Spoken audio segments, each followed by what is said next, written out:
Arkadaşlar hepinize Hindistan'ın Rajasthan eyaletinin Bikaner şehrinden merhabalar. 21 saatlik yorucu bir tren yolculuğunun sonrasında buraya geldik. Burada böyle bir tapınak var.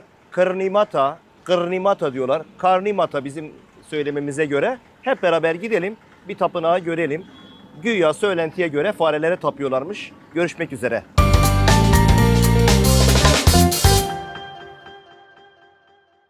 Burada insanlara ayakkabılarını da çıkartıyorlar.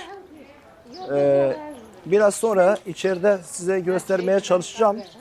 Buradaki fareleri kuşlardan korumak için fileler falan örmüşler. Arkadaşlar bir de bu virüs nedeniyle buralardaki oteller almıyorlar. Mesela biz buraya indik, gayet yorgunduk. Dedik ki ya bir yerden duş alalım, bir yerlerden duş alalım. Otelin birine dedik ki size ücret verelim. Ücret karşılığı burada bir yerlerden duş alalım dedik. Hayır dediler, biz yabancıları almıyoruz dediler. Yani biz de rica ettik. Gerçi ricamızı da kabul etmediler ama para karşılığı para verdik. Elimizi yüzümüzü iyice sabunla yıkadıktan sonra geldik. Hep beraber buraya gireceğiz şimdi. Karnimata Tapınağı'nın arkadaşlar burası girişi. Şimdi girişten içeri doğru giriyoruz. Ayakkabılarımızı çıkarıp şu kenara koyduk. Şimdi şuradaki güvenlik önlemlerini geçtik. İçeri doğru yürüyoruz. İçeriden bir iki tane turist çıkıyor. Burada böyle güvercinler falan da var. Zaten güvercin sesleri falan var. Geliyor size. Dışını mermer bloklarla güzel bir şekilde dekore etmişler arkadaşlar.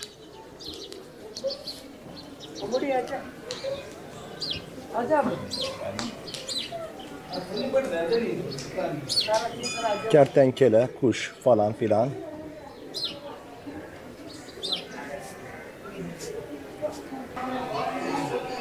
Burası fare tapınağı arkadaşlar. Karnimata. Karnimata. Yani bunların dediklerine göre bu da Siva'nın kendi yani putlarının şeyini böyle yapmışlar arkadaşlar. Bakın burada hemen ilk girişte zaten bir tane fareyle, hatta bir tane burada farelerle karşılaştık. Burada da fareler var. Bakın burada da böyle su içen fareler falan görüyorsunuz. Buralarda da böyle dolu dolu fareler falan var içerilerde. Yalnız içerisi iğrenç kokuyor. Biraz önce farenin biri geldi, zaten ayaklarımın üzerinden geçti. Aşırı şekilde iğrendim. Bakın buralar, gelme lan. Abi burada farelerin hiçbir şeyden çekindiği yok. Görüyor musunuz arkadaşlar? Fareler de yalnız hasta böyle pis fareler. Ay, içim kalktı.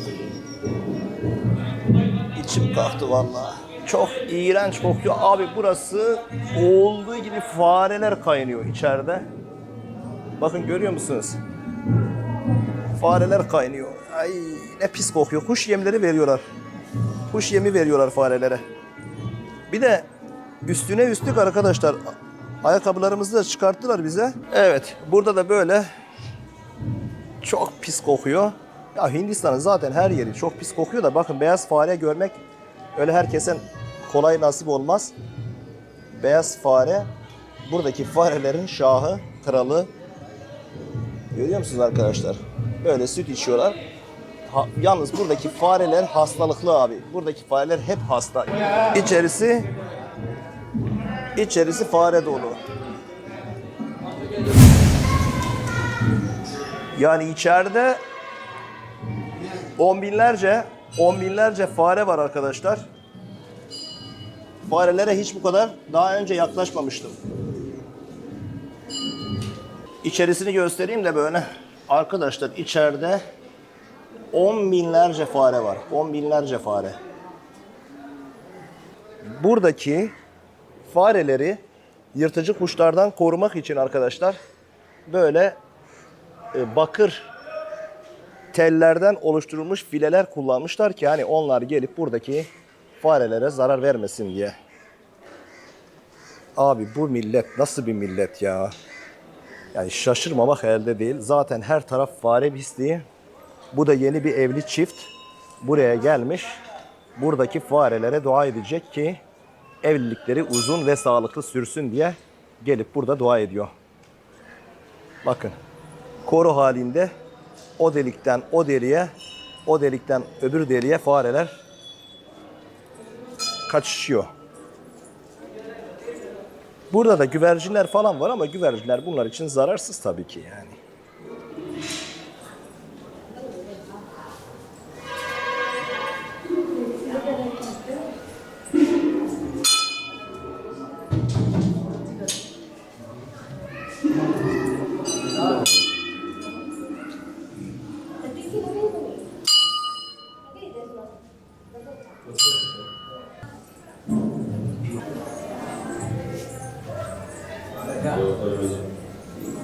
Burada da böyle bir yer var. Böyle kapatmışlar burayı. Göremiyoruz içerisini. Kapatmışlar.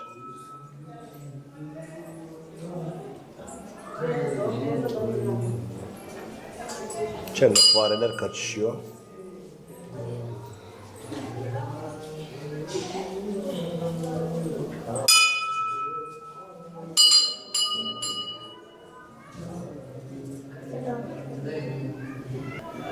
Burası pisliğin ana vatanı Hindistan'ın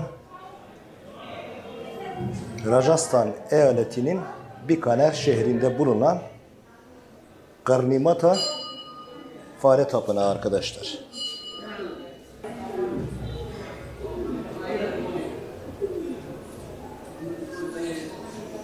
Bu da hasta. Farelerin hepsi hasta arkadaşlar. Diyebilirim ki biz burada hasta olmadan çok fazla zaman kaybetmeden çıkalım.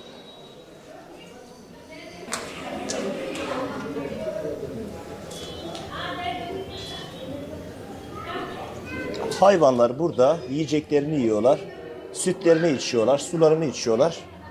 Böyle bir tapınak, yerler iğrenç. Yani bizim tuvaletler buraların yanında, bizim tuvaletler buraların yanında pırlanta gibi kalır. Gelme lan.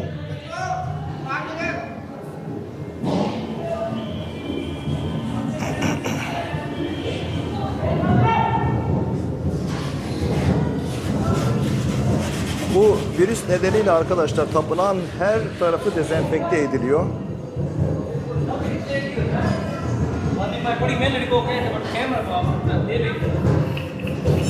Tapınağın her tarafı parlatılıyor arkadaşlar şu an.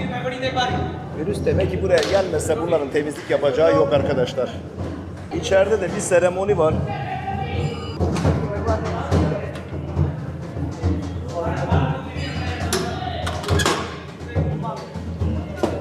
Arkadaşlar buradaki yiyecekler, yani fareye yeni verdikleri yiyeceklerden arta kalanları buradakiler gelip yiyor. Sütten falan içiyorlar. Yani parmaklarını, ellerini süte sokup kendileri de içiyorlar. Onları da umarım çekeriz ama fare tapınağı şu an bomboş. Virüs nedeniyle herkes buraya gelmeye korkuyor.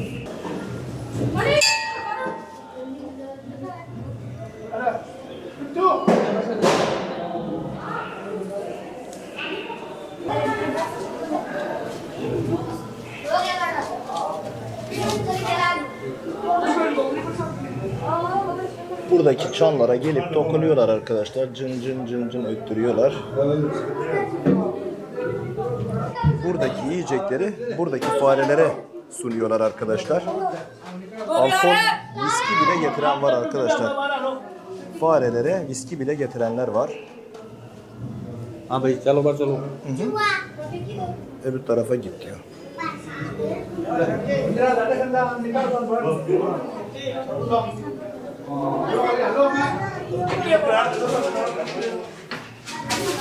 Oraya sürülen boyadan çocuk aldı, onun kafasına sürdü. Burası böyle bir yer arkadaşlar. Yani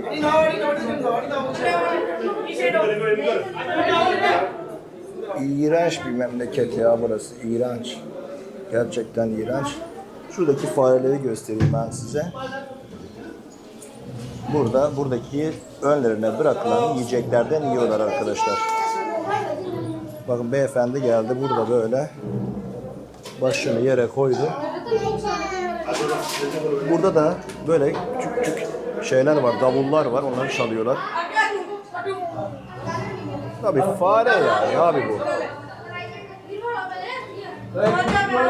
İçeride de fareler var.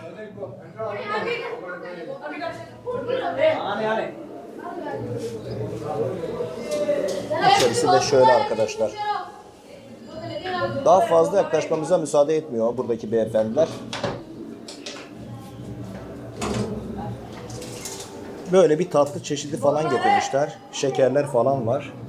Onları buradaki farelere sunuyorlar arkadaşlar. Burada da böyle bir kısım da var. Bu kısma geçmedim. Bir de oraya geçeyim. Bakayım burada ne varmış. Burada da aşırı pis bir koku var. Dumanlı bir yer. Fareler buradan da yiyeceklerini yiyorlar arkadaşlar böyle. Buradan böyle bir dışarı çıkayım. Anam burası nasıl bir yermiş. Buraya ilk defa geldim. Burada da farklı farklı manzaralar var arkadaşlar. Gene farelerle dolu burası. Ha, burada bir de onun haricinde bir de böyle süslü püslü kadınlar falan var. Ha, ekmek falan pişiriyorlar burada. Ulan bu mikrobun üzerinde. Bir de fareler dolaşıyor ekmeklerin oradan. Bak ekmekler, fareler hem hamurları yiyorlar. Bak orada hamurları yiyorlar arkadaşlar. Beyefendinin hamurlarının yiyorlar. Bir de geçeyim mi oraya? Hele bak, hele bak. Evet, fareler hamurdan yiyorlar. Beyefendi burada ekmek yapıyor kendisi.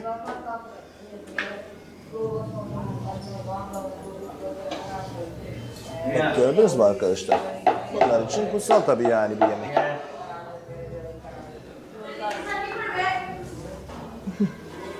Yani bunlar gerçekten iğrenç. Fareler tezek de yiyor herhalde arkadaşlar. Bakın tezekleri falan da yiyorlar. Burada tezekler falan var. Buradaki anam sen nasıl geçtin oradan ya? Oo, hiç takmadı vallahi. Fareler hiç takmadı. Burada lavabolar falan var. Abi burası mikrobun başkenti. Gerçekten mikrobun, virüsün başkenti burası arkadaşlar. Hindistan cevizleri falan da var burada. Getirmişler zaten fareler her yerde. Fareler her yerde. Ama bu biraz önce pişirilen ekmekler yani buradaki gelenler için pişiriliyor. Yani fareler için pişirmiyorlar arkadaşlar. Bakın getirip şuradaki tabaklara falan, şuradaki leğen tarzı şeylere dolduruyorlar. Bakın böyle beyefendi mesela. Şuradaki beyefendi bak mesela farenin ağzına vermeye çalışıyor.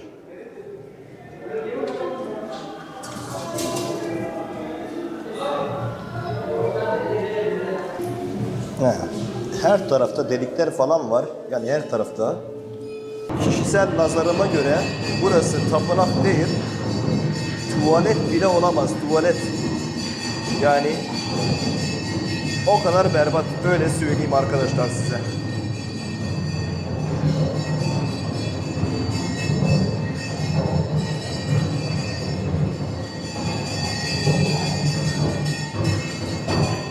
Buradaki kapıya da ellerini sürüyorlar.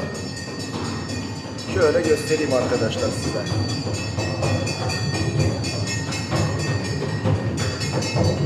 Zaten bacaklarınızın arasından, ayaklarınızın arasından sürekli fareler geçiyor. Kendinizi muhafaza etmeniz imkansız gibi. Bakın buraya böyle doldurmuşlar. Yani leblebidir, fındıktır, fıstıktır bilmem nedir. Bir sürü yiyecek var buraların üzerinde. Fareler akşama kadar bu farelerin işi gücü yok. Bunları kemirmekle ve buradaki sulardan içmekle meşguller arkadaşlar. Zaten farelere baktığınız zaman ya şu farelere bir ilaç verin arkadaş. Madem ki bu kadar çok seviyorsunuz. Bunları bir iyi hale getirin, iyileştirin yani. Dökülüyor, fareler dökülüyor. Fareler hastalıklı. Esas hastalığın ana kaynağının neresi olduğu belli abi. Bence yani kişisel kanaatime göre koronavirüsünün bile başlangıç yeri burası olabilir arkadaşlar. Çok berbat. Yani Hindistan olabilir diye düşünüyorum. Dehşet abi, dehşet. Yani şu an ayaklarımı kessem rahat edemem.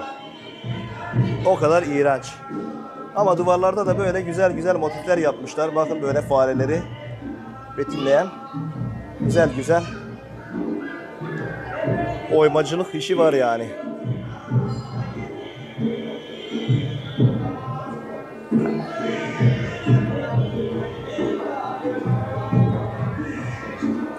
Normalde burası çok kalabalık. Çünkü şunları böyle bu bölmeleri yapmışlar. Normalde çok kalabalık ama koronavirüsü nedeniyle abi şu an kimse fazla buraya gelemiyor. Çünkü insanlar endişeli. İnsanlar hayatlarından korkuyorlar arkadaşlar. Şu bölüme bir de bakalım. Yani burada bir dünya fare var abi.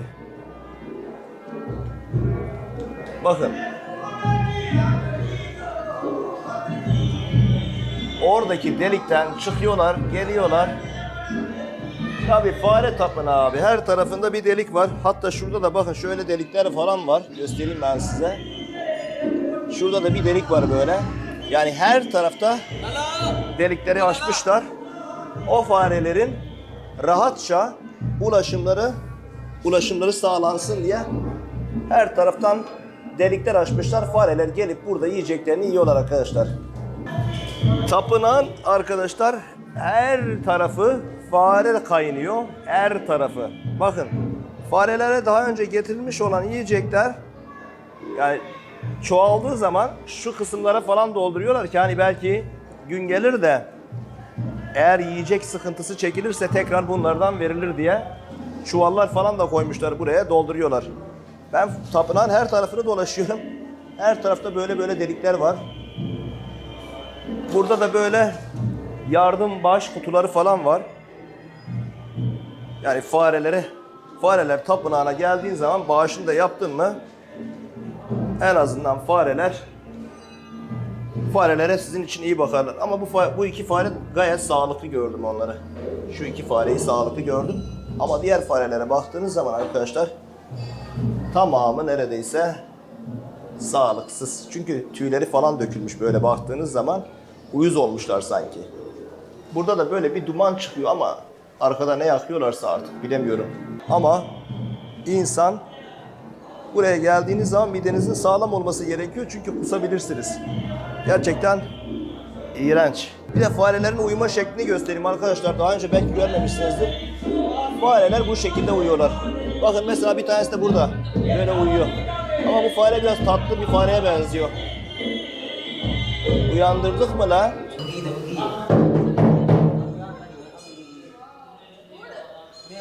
Bunlar da buranın davulcuları, müzisyenleri.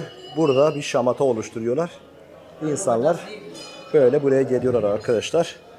Şurayı da şöyle göstereyim size arkadaşlar. Tam olarak fare tapınağı burası. Yani mermerden yapılmış abi. Yani krallara böyle yapmazlar ama farelere yapmışlar. Şöyle kubbeli bir şey arkadaşlar. Umarım görüntüleri net bir şekilde görebiliyorsunuzdur. Şu beyefendinin arka tarafındaki yere de gidelim. Burada da fareler güreş yapıyor. Kimi yerde. Ama şurada dehşet bir yer var be abi. Şurası var ya.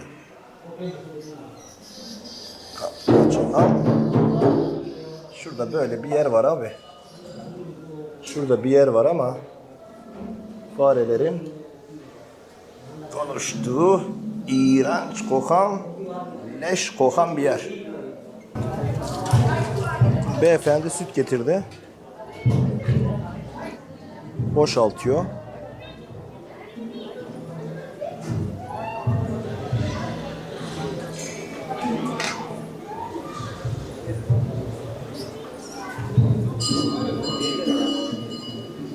Fareler sütlerini afiyetle böyle içiyorlar arkadaşlar.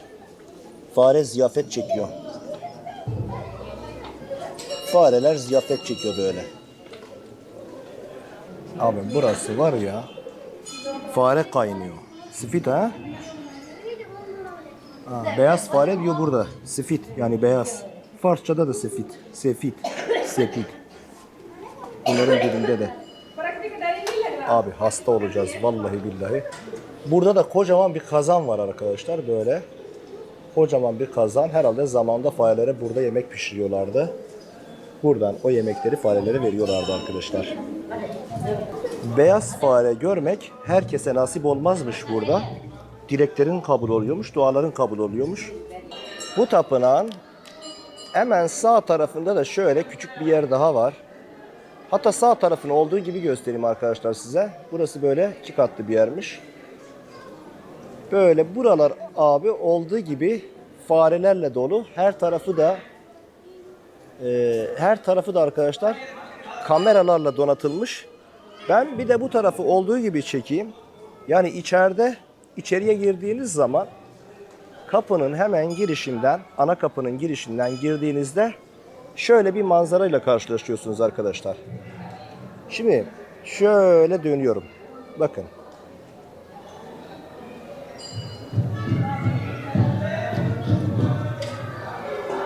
Şöyle arkadaşlar.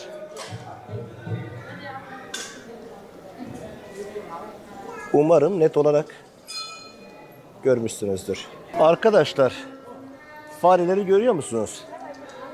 Burası Kalimata Fare Tapınağı. Burası gerçekten ilginç bir ülke. Yani Hindistan dehşet şekilde ilginç bir ülke. Yani şaşırmamak elde değil.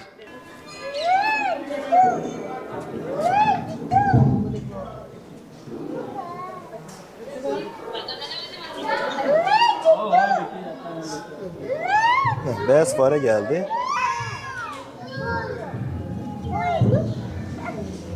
Beyaz fare beyaz süte bayılmış.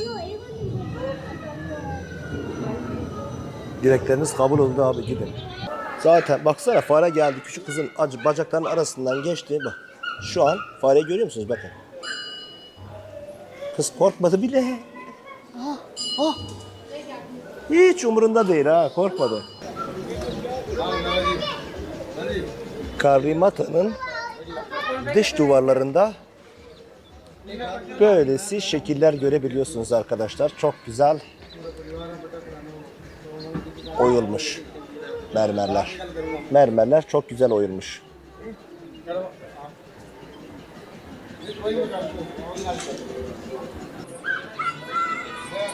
Bakın ne güzel oymuşlar bunları. Böyle çok güzel tasarlamışlar. Tasarımı harika arkadaşlar. Gerçekten ben olsam buranın tasarımı için gelirim. Buradaki pislikler için buraya gelmem.